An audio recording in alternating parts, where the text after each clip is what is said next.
Now to another regional council decision that sparked some controversy and some strong words, allowing North Dumfries Mayor and Regional Councillor Sue Foxton to change her vote on the 2026 police budget.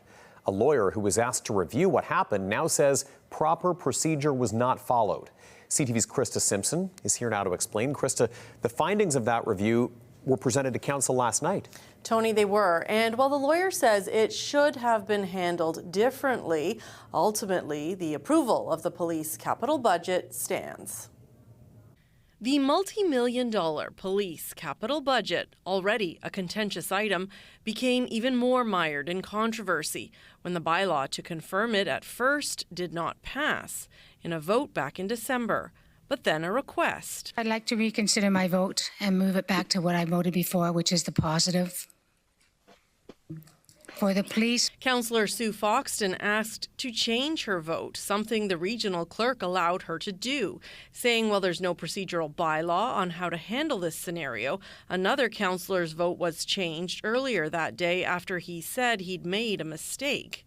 With Foxton then permitted to change her vote, the police capital budget passed. The decision led to strong words from fellow councillors. I have never seen something like this in my entire political career.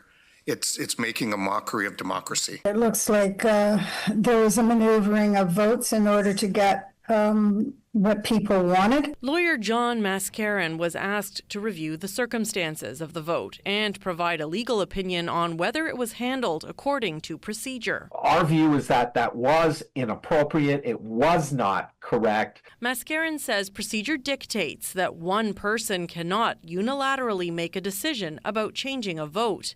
Instead, he says council could have collectively decided to do the vote again or suspend their own procedural rules.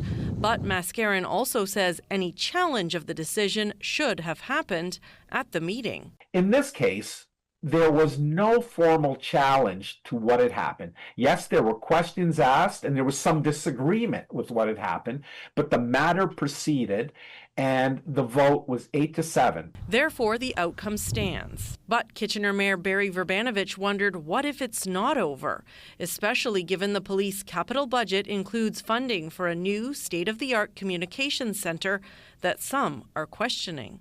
Ultimately, a decision that in the fullness of time will impact a $170 million roughly project. There are some who are still considering what their options may be.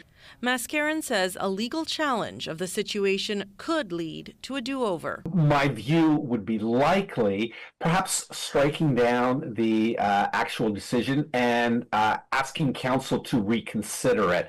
That's often what you see on a challenge to a local government. As for avoiding confusion like this in the future, procedural bylaws are reviewed by council ahead of municipal elections.